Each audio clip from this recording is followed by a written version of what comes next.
सगळ्यांना दिवाळीच्या खूप खूप शुभेच्छा। आणि आज नैसर्गिक शेती परिषद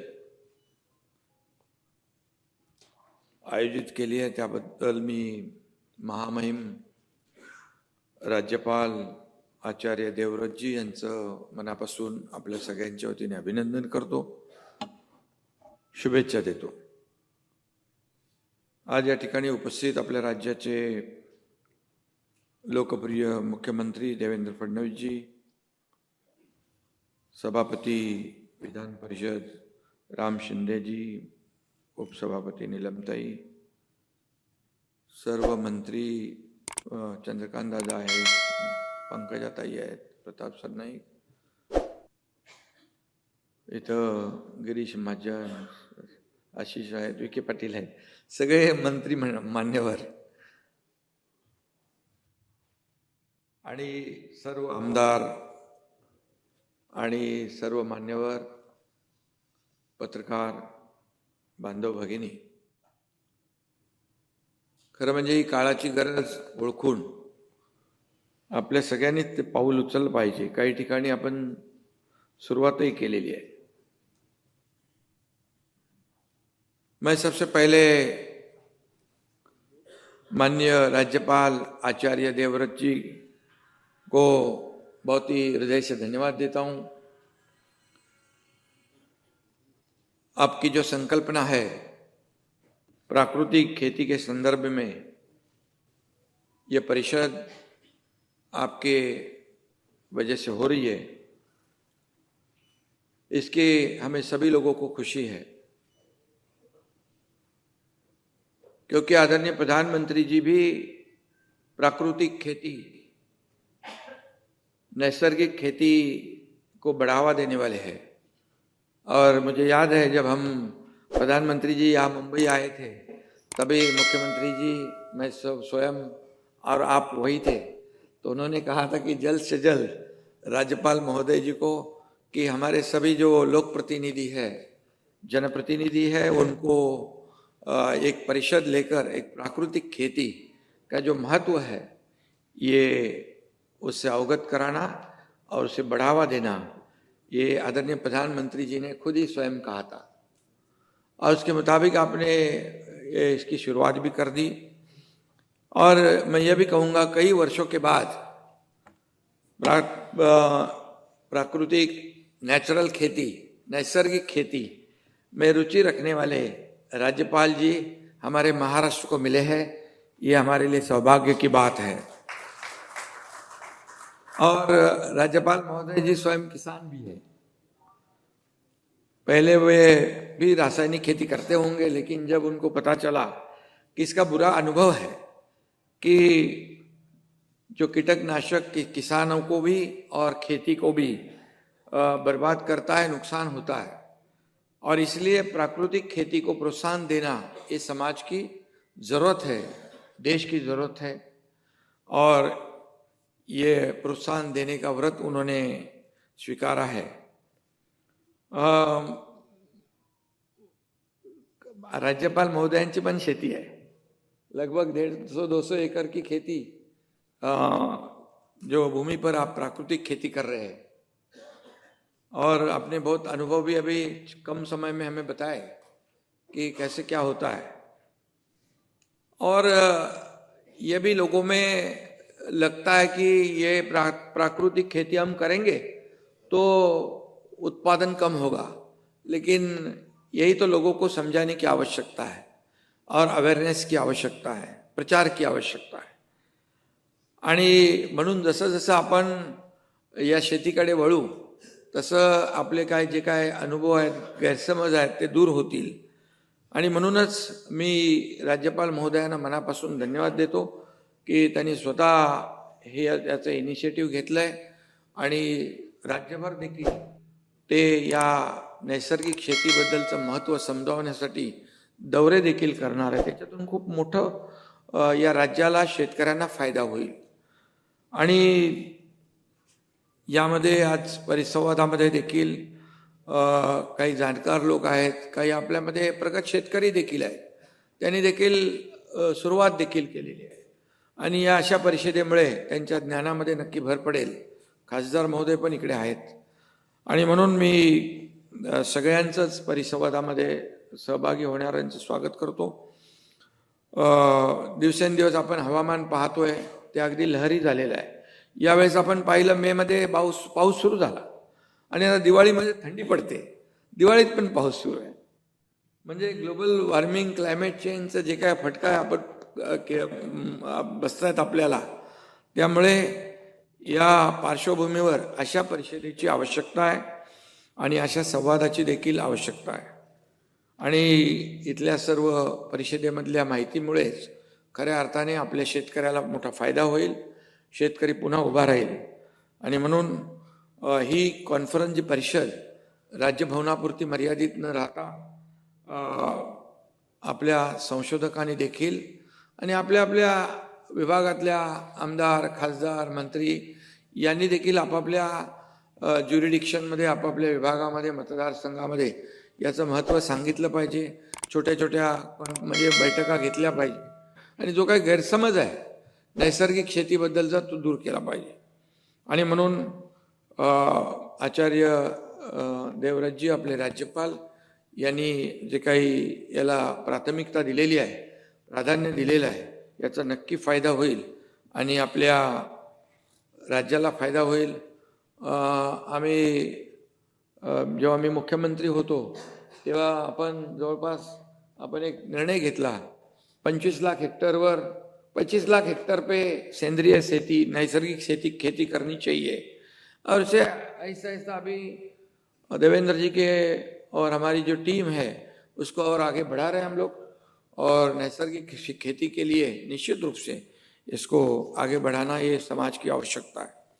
आणि म्हणून शेती तर आधुनिक झाली, परंतु रासायनिक खतं आली, औषधं आली, पीक पद्धती बदलली, लोकांना फास्ट पाहिजे पिकं, परंतु या ठिकाणी पिकं वाढली, परंतु या ठिकाणी विषारी पिकं येऊ लागली. आणि म्हणून जैविक प्रयोग असतील, जेनेटिकली मॉडिफाईड धान्य असेल, अशा गोष्टी सुरू झालेल्या आहेत.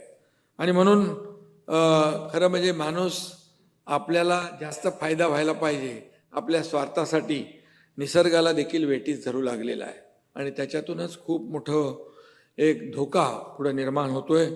आणि कमी वेळात जास्तीचं पीक घेण्यासाठी रासायनिक खतांचा वापर सुरू झाला आणि पिकांची अनैसर्गिक वाढ होऊ लागली आणि त्यातून मगाशी म्हटल्याप्रमाणे पिकाचं प्रमाण वाढलं, अन्नधान्याचं उत्पादन वाढलं, परंतु पूर्वीसारखी धान्याची चव आता राहिली का? आपल्याला प्रत्येकाला तो अनुभव येतो. आणि म्हणून खऱ्या अर्थाने लवकर पिकाची घाई माणसाला आज विषाच्या खाईकडे घेऊन चाललेली आहे आणि एक मोठा धोका या ठिकाणी समोर आहे. आणि म्हणून यावर एकच उपाय आहे, नैसर्गिक शेती. आणि म्हणून नैसर्गिक शेतीमुळे आपलं अन्न अमृतमय होईल आणि विषमुक्त होईल, अशा प्रकारची भावना या ठिकाणी व्यक्त करतो. आपण म्हणायचो, मेरे देश की धरती सोना उगले उगले हिरे मोती, पण आता या धर्तीवर आपण जे काय करतोय हे खऱ्या अर्थाने फार म्हणजे बरोबर ना गिरीश भाऊ? तर आपल्याला हे बदललं पाहिजे. आणि कॅन्सरसारखे आजार, मगाशी चर्चा तीच होती, पहिले कधी असं तरी बाबा कधीतरी ऐकायचो आपण कॅन्सर झाला, आत्ता प्रत्येक म्हणजे एका तालुक्यामध्ये, जिल्ह्यामध्ये कॅन्सरचं एवढं प्रमाण वाढलेलं आहे. हा फार मोठा धोका आपल्या समोर आहे. आणि असंच जर आपण आणि शेतीचा खस पण निघून जातो, त्याची पोत पण निघून जाते, सगळंच निघून जातं. आणि मग आपल्या हातात काय येणार? हिरेमाणी मोती नाही, दगडधोंडे येतील. आणि म्हणून इथं आपल्याला सावध झालं पाहिजे. आणि या ठिकाणी आपल्याला, आणि यामध्ये काय आहे, राज्यपाल महोदय त्याच्यामध्ये तज्ज्ञ आहेत, ते सगळं सांगतील. परंतु आपल्याला साधं सोपं गणित, जिथे नैसर्गिक शेती होते तिथे लोकांचं आयुष्यमान वाढलेलं असतं, तिथे लोकांची हे आजारापासून लांब असतात. आणि म्हणूनच पूर्वीची माणसं आपण पाहिली, अगदी 100-100 वर्ष त्यापेक्षा जास्त जगायची. त्यावेळेस हे सगळं नव्हतं. आता 50-60 वर्ष झाली, कॅन्सर झाला, किडनी फेल झाली, अमकं झालं तमकं झालं, सगळं डायबिटीज, हे सगळ्या गोष्टी ज्या आलेल्या आहेत हे सगळं स्नो पॉयझन आहे.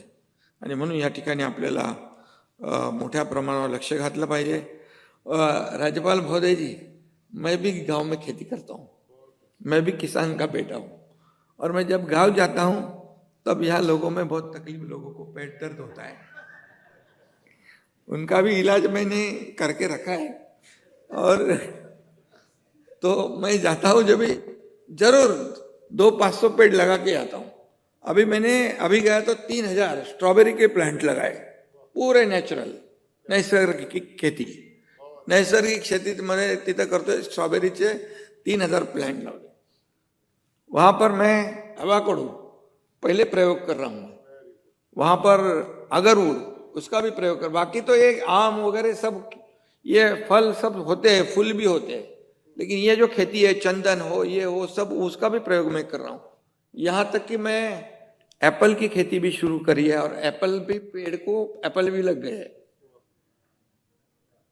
सफरचंद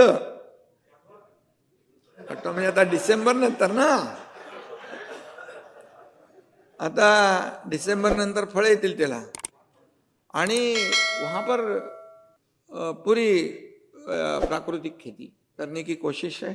और अभी आपके वजह से तो और जरा आपको भी एक दिन लेके जाएंगे वहां पर, आप भी वहां मार्गदर्शन करो हमारे किसानों को. और किसान जो हमारे हैं, हम क्लस्टर खेती करना चाहते हैं. एक गट शेती आपल्याला जी म्हणतो, त्या गट शेतीच्या माध्यमातून लोकांना नैसर्गिक शेतीकडे वळवण्याचं काम आपण करतो. बांबूची शेती मोठ्या प्रमाणावर आपण केली आहे. बांबू 9000 हेक्टर में वहां पर लोगों ने कंसेंट दिया है, तो सातारा जिले में.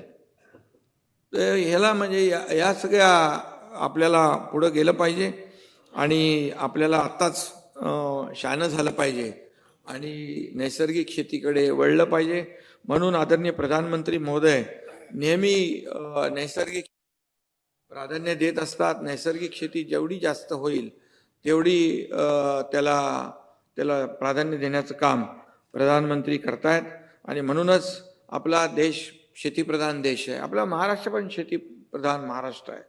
आणि म्हणून प्रधानमंत्री महोदयांचं जे काही विजन आहे की नैसर्गिक शेतीला प्राधान्य देणं, त्याला खऱ्या अर्थाने आपण जोड दिली पाहिजे. आपण योगदान त्याच्यामध्ये दिलं पाहिजे. आणि महाराष्ट्र मुख्यमंत्री जी यहाँ पर है, हम सब, हमारी पूरी टीम जो है, ये प्राकृतिक खेती के लिए हम लोग बढ़ावा देना शुरू कर दिया. अभी आपके मार्गदर्शन में और बढ़ेगा, और महाराष्ट्र में बहुत ही क्रांति होगी, और इससे किसानों को फायदा होगा. मी इथं एकच उदाहरण देईन की 2 वर्षापूर्वी कोल्हापूरला मुख्यमंत्री महोदय आपण पण आला होता तिकडे. कनेरी मठाचे प्रमुख काडसिद्धेश्वर स्वामीजी, त्यांनी सुमंगलम पंचमहाभूत लोकोत्सव आयोजित केला होता. और उसमें पूरी तरह प्राकृतिक खेती के फायदे क्या है, नुकसान क्या है, वो उन्होंने पूरा बताया था. आणि त्यांनी त्याला अध्यात्माची जोड देऊन नैसर्गिक शेतीचं महत्त्व दाखवून दिलं होतं. अशा देखील सेवाभावी ज्या संस्था आहेत, त्यांना देखील असे अनेक लोक आहेत की त्यामध्ये जमिनीमध्ये जलतारा आहे. इथे जलताराचे श्री रविशंकर, ते देखील आपल्याला याच्यामध्ये मदत करतायत. नाम फाउंडेशन आहे, ते देखील लोक मदत करतायत. इकडे नानासाहेब धर्माधिकारी प्रतिष्ठान, यामध्ये मोठी त्यांच्याकडे फौज आहे. म्हणून अशा सर्व आपण ज्या नैसर्गिक शेतीकडे वळवण्यासाठी अशा लोकांची देखील आपण मदत घेतली पाहिजे. आणि म्हणून खऱ्या अर्थाने राज्यपाल महोदयांचं एक जे काही अनुभव आहे त्यांना, त्या अनुभवाचा फायदा आपल्या राज्याला नक्की आपण करून घेऊया.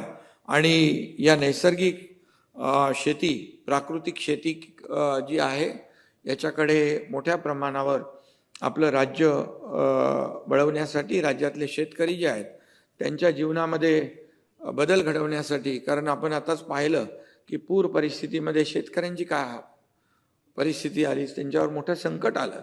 परंतु आपल्या सरकारने त्यांना सावरलं, त्यांना पुन्हा आपण उभं करतोय. त्यांच्या पाठीशी आपलं सरकार नेहमी उभं राहिलेलं आहे. आणि म्हणूनच या पुढचा जो संभाव्य धोका ओळखून आपण नैसर्गिक शेतीला प्राधान्य देण्याचा संकल्प करूया, एवढंच या प्रसंगी सांगतो. पुन्हा एकदा सगळ्यांना मी धन्यवाद देतो. जय हिंद, जय महाराष्ट्र.